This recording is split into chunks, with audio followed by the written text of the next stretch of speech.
بسم اللہ الرحمن الرحیم۔ ناظرین السلام علیکم۔ حضرت یوش بن نون علیہ السلام۔ حضرت یوش بن نون برگزیدہ نبی تھے۔ سب سے پہلے خدا نے انہیں وفات حضرت ہارون علیہ السلام کے بعد حضرت موسیٰ علیہ السلام کا جانشین بنایا، پھر انہیں نبوت عطا فرمائی، انہی کے ہاتھوں اریحا کو فتح کرایا، انہی کے عہد مبارک میں بنی اسرائیل ارض مقدس میں داخل ہوئے، ان کے لیے سورج کو پلٹایا۔ بابل حتہ کا واقعہ انہی کے عہد سے متعلق ہے۔ یہ گندم گو انسان تھے، ان کا سینہ بہت چوڑا تھا، میانہ قد کے مالک تھے، آنکھیں بڑی تھیں، بہادری میں بے مثال اور فن سپہری میں ماہر تھے۔ آپ کا سلسلہ نسب حضرت یوسف علیہ السلام سے جا کر ملتا ہے۔ حضرت موسیٰ علیہ السلام نے حضرت ہارون علیہ السلام کے وفات کے بعد حضرت یوش بن نون کو بحکم خدا اپنا خلیفہ بنا دیا۔ اس وقت بروایت قصص الطبرانی حضرت یوش بن نون کی عمر 97 سال کی تھی۔ حضرت موسیٰ علیہ السلام نے فرمایا کہ اب میری عمر 120 سال کی ہو چکی ہے اور میری موت کا وقت قریب آ چکا ہے۔ میں نے خلوص نیت کے ساتھ تم ہی میں سے ایسے ایک شخص کو حاکم بنا دیا ہے جس سے بہتر تم میں سے کوئی نہیں ہے، اور سنو، میں نے اپنے اس فریضے کی ادائیگی میں خداوند عالم اور فرشتوں کو گواہ بنا لیا ہے۔ اب تمہیں چاہیے کہ تم میری وصیت اور اعلان خلافت میں کسی قسم کا شک و شبہ نہ کرو اور میرے حکم پر عمل کرنے میں کسی قسم کی کوتاہی کو راہ نہ دو، اور واضح الفاظ میں کہہ رہا ہوں کہ جو قیامت میں فلاح چاہتا ہے، اس پر لازم ہے کہ میری وصیت کا بہر صورت لحاظ رکھے اور میرے خلیفہ یوش بن نون سے پوری محبت کرے۔ جو انبیاء بھی ہیں ان کی اطاعت کرے، ان کی اولاد کے جو امام ہوں گے ان کی مخالفت نہ کرے،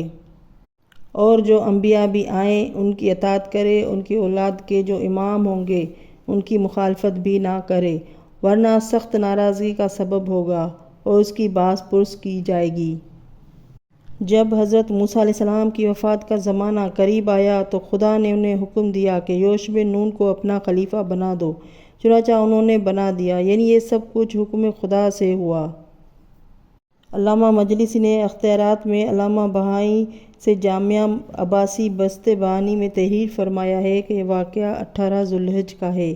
واضح ہے کہ حضرت محمد مصطفیٰ صلی اللہ علیہ وآلہ وسلم نے اسی نبوی اصول پر حضرت علی علیہ السلام کو غدیر کے قم کے مقام پر بالکل اسی انداز سے اپنے جانشین بنانے کا 18 ذوالحج کو اعلان فرمایا تھا، اور حکم خدا سے فرمایا تھا کہ یا ایھا الرسول بلغ ما انزل الیک من ربک۔ اس پر شاہد ہے کہ جس کے بعد اجتماعی خلافت کا سوال ہی پیدا نہیں ہوتا۔ اسی موقع پر آیا الیوم اکملت لکم دینکم بھی نازل ہوا تھا، جس کے متعلق حضرت عمر نے فرمایا تھا کہ ان ذالک یوم عید لنا، یہ دن ہمارے لیے عید کا دن ہے، جیسا کہ الباب تعویل میں ہے کہ حضرت علی علیہ السلام کو مبارکباد بھی دی تھی، لیکن افسوس رسول کریم صلی اللہ علیہ وآلہ وسلم کے انتقال کے بعد حضرت علی علیہ السلام کی خلافت سے انکار کر کے اجتماعی خلافت کا جال پھیلا دیا اور حقدار کو حق سے محروم کر دیا۔ حضرت یوش بن نون نے بنی اسرائیل کو دیگر ہدایت کے علاوہ فتح اریحا سے قبل یہ بھی کہا تھا کہ جب اریحا کے اندر داخل ہونے لگنا تو گردش طیہ سے نجات پانے اور اپنی کامیابی اور کامرانی کے لیے خدا کی بارگاہ میں دعائے مغفرت اور ادائے شکر کے طور پر دروازے میں سجدہ ریز ہو کر یا سر جھکا کر داخل ہونا اور زبان سے حتیٰ کہتے جانا، لیکن وہ لوگ حسب عادت متمرانہ داخل اریحا ہو گئے۔ رسول اکرم صلی اللہ علیہ وآلہ وسلم نے ارشاد فرمایا ہے کہ میری اہل بیت علیہ السلام کی مثال میری امت میں بالکل ویسی ہے جیسی بنی اسرائیل میں باب حتیٰ کی تھی، جس نے حضرت یوش بن نون کے کہنے کے مطابق لفظ حتیٰ زبان پر جاری کیا تھا، اس نے نجات پا لی تھی، اور جس نے اس کی پرواہ نہیں کی وہ تباہ و برباد ہو گیا تھا۔ بالکل اسی طرح میری امت کے لیے یہ ہے کہ جو ان سے باعتقاد و صحیح و میری اہل بیت علیہ السلام کے تابع فرمان ہوں گے، ان سے بدل و جان محبت کریں گے، وہی لوگ نجات پائیں گے، اور جو ان کی نافرمانی کریں گے اور ان کی پیروی نہ کریں گے، انہیں امام برحق نہ مانیں گے اور ان کے ذریعے سے نجات کا عقیدہ نہ رکھیں گے، وہ تباہ و برباد ہو کے رہیں گے۔ اور ان کی نجات کا کوئی ذریعہ نہ ہوگا۔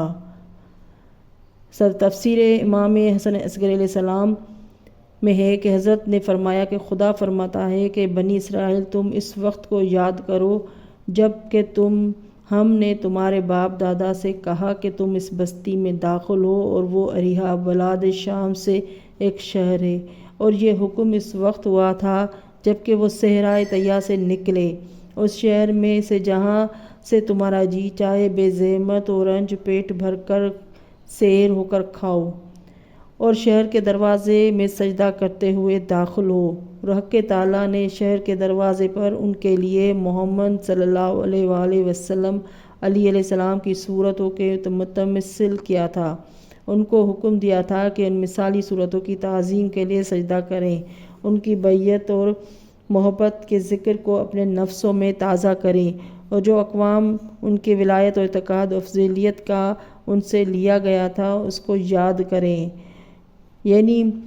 یہ کہو کہ ہمارا محمد علی کی مثالوں کی تعظیم کے لیے خدا کو سجدہ کرنا، ان کی ولایت کا اعتقاد کرنا ہمارے گناہوں کا کھونے والا اور ہمارے قصوروں کو مٹانے والا ہے،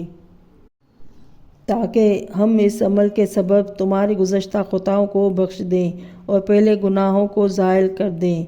اور جلد ہم نیکوکاروں کے ثواب کو زیادہ کریں گے۔ یعنی جو لوگ تم میں سے ایسے ہیں کہ انہوں نے وہ گناہ نہیں کیے جو مخالفان ولایت نے کیے ہیں، ان کی ولایت کا عہد جو اپنے نفس میں خدا سے کیا تھا اس پر ثابت قدم رہے، اس عمل کے بجا لانے سے ہم ان کی درجات اور ثواب زیادہ کریں گے۔ پس اس گروہ نے جنہوں نے اپنے نفسوں پر ظلم کیا تھا اس قول کو جو ان سے کہا گیا تھا طرح بدل دیا۔ خدا نے ان کو سجدہ کرنے کا حکم دیا، انہوں نے سجدہ نہ کیا، اور جس لفظ کے کہنے کا حکم دیا تھا وہ نہ کہا، بلکہ دروازے کی طرف پشت کر لی اور پیٹھ کی طرف سے شہر میں داخل ہوئے، نہ تو جھکے اور نہ داخل ہوتے وقت سجدہ کیا، اور کہنے لگے کہ اتنے بلند دروازے کے ہوتے ہوئے ہم جھک کر کیوں داخل ہوئیں؟ دیکھیے یہ موسیٰ اور یوش ہم سے یوں ہی ہنسی کرتے رہیں گے اور بیکار فضول امور کے لیے ہم کو سجدہ کرائیں گے، بجائے حتیٰ کہنے کے ہم تتا مسکانہ کہا، یعنی لا حل گیو جو ہم کھاتے ہیں، کہا کہ وہ اس قول کو فعل سے زیادہ پسندیدہ ہے، اور یعنی ہم نے ان لوگوں پر کہ انہوں نے اس لفظ کو جو ان سے کہا گیا تھا بدل دیا، اور محمد و علی علیہ السلام اور ان کے آل اطہار علیہ السلام کی ولایت کی مطیع فرما بردار نہ ہوئے، اور ان کے فسق و فجور اور حکم اطاعت سے نکل جانے کے سبب آسمان سے عذاب ان پر نازل کیا، اور وہ مرض طاعون تھا کہ ایک دن کے تھوڑے حصے میں 1,20,000 آدمی ان میں سے اس مرض سے ہلاک ہوئے، اور وہ لوگ یہ تھے کہ جن کی بابت خدا کے علم میں گزر چکا تھا کہ وہ ایمان نہ لائیں گے، نہ توبہ کریں گے، جن کی بابت خدا کو یہ معلوم تھا کہ وہ توبہ کریں گے، یا ان کے صلبوں سے ایسے پاک لوگ پیدا ہوں گے جو توحید الہی کے قائل ہوں گے، حضرت محمد مصطفیٰ صلی اللہ علیہ وآلہ وسلم پر ایمان لائیں گے، ان کے وسیع بھائی کی ولایت کو پہچانیں گے، ان پر یہ عذاب نازل نہ ہوا، وہ اس طاعون سے بچ گئے تھے۔ اللہم صلی علی محمد وآل محمد۔ ناظرین میری ویڈیو اچھی لگے تو لائک اور سبسکرائب کر لیں۔ اگلی ویڈیو تک کے لیے اللہ